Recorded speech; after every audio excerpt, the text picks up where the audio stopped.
महाराष्ट्र में महाविकास आघाड़ी की करारी शिकस्त के बाद से हार पर मंथन चल रहा है। आज शरद पवार ने हारे हुए प्रत्याशियों की बैठक बुलाई।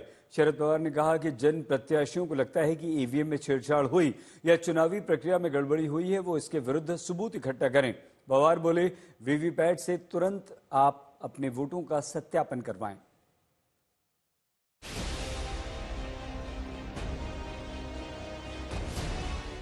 हमको ईवीएम पीवीएम कुछ नहीं, हमको होना बैलेट पेपर पे वोट बस। लोग भी सरप्राइज जा रहे, मैंने बटन तीसरे का दबाया और चौथा पार्टी कौन सा तो भी चुन के आया। ईवीएम का इस्तेमाल लोगों को मूर्ख बनाने के लिए किया जाता है। महाराष्ट्र विधानसभा चुनाव में महाविकास आघाड़ी को बुरी तरह शिकस्त का सामना करना पड़ा था। इसलिए नतीजों के साथ एमवीए के नेताओं ने ईवीएम पर सवाल उठाना शुरू कर दिया था। आप अपने मन को पूछिए कि महाराष्ट्र में शिंदे को 60 सीटें मिलती है, संभव है क्या ये? अजीत पवार को 40 सीटें मिलती है, क्या ये संभव है? भारतीय जनता पार्टी को 125 सीटें मिलती है, क्या संभव है? क्या इस राज्य की जनता भी बेईमान है? इस राज्य की जनता बेईमान नहीं है। शरद पवार और उद्धव ठाकरे लगातार हार पर मंथन और चिंतन कर रहे हैं।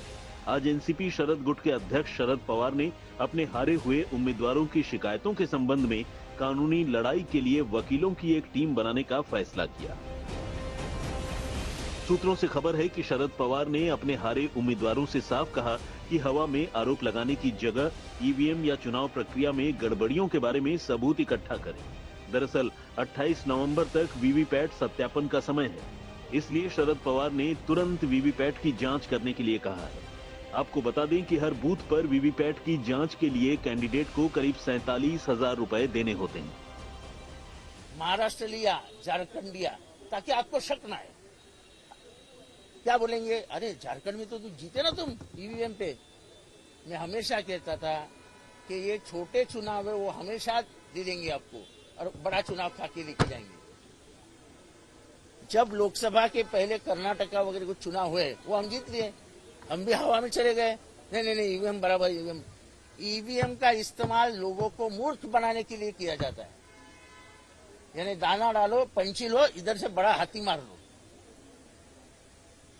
थोड़ा सा दाना डालो, एक पंची उड़ा डालो और इधर से बड़ा हाथी खींच लो।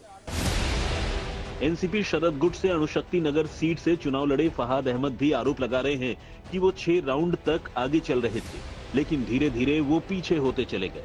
उन्होंने भी हार का ठीकरा ईवीएम पर फोड़ दिया।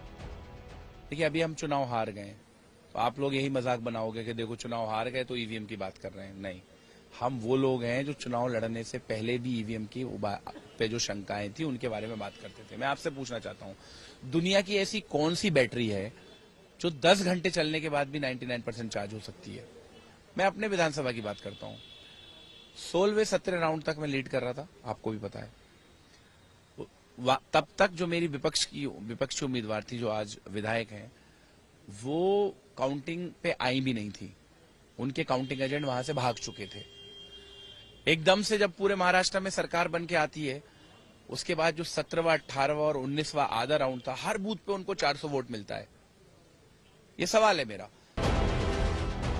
एनसीपी शरद गुट के सभी उम्मीदवार अपनी सीटों पर विसंगतियों और बेमेल डेटा के सबूत जुटा रहे हैं। शरद पवार के पौत्र और एनसीपी शरद गुट के विधायक रोहित पवार भी कह रहे हैं कि कई ऐसे इलाके हैं जहां हम कभी पीछे नहीं रह सकते, इसलिए वो चुनाव आयोग से गुजारिश कर रहे हैं कि उनकी शंका दूर की जाए। 50,000, 40,000, 70,000 से हमारे उम्मीदवार वहां पे अनसक्सेसफुल रहे। इनका कहना ऐसा है कि जो हमारे कार्यकर्ता है, हमारे मतदार है, उनको क्वेश्चन मार्क है मशीन पे, ईवीएम मशीन पे। अभी सबका कहना ऐसा है कि इलेक्शन कमीशन से आप बात करो, कोर्ट से बात करो, इलेक्शन कमीशन को विनती करो कि ये जो मशीन है, ईवीएम मशीन, हम जो बताएंगे वो मशीन लाने की, और 4 दिन हमको उस मशीन का पोस्टमार्टम करना है।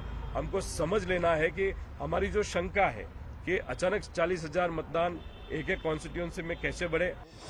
कल वर्सोवा से एमएनएस कैंडिडेट संदेश देसाई ने भी ईवीएम पर सवाल उठाते हुए कहा था कि 2019 और 2024 दोनों चुनावों में उन्हें 5,037 वोट मिले हैं। उन्होंने राज ठाकरे से इसकी शिकायत करते हुए ईवीएम पर सवाल उठाए थे। इस चुनाव में एमएनएस अपना खाता भी नहीं खोल पाई। मशीन को मालूम होना चाहिए कि क्या ऐसा धांधली हुई है जिसकी वजह से सेम काउंट आए, ना तो बढ़े ना कम हुए, सेम आए। कहीं ना कहीं डाउट आपने ये राज ठाकरे जी के सामने भी रखा है?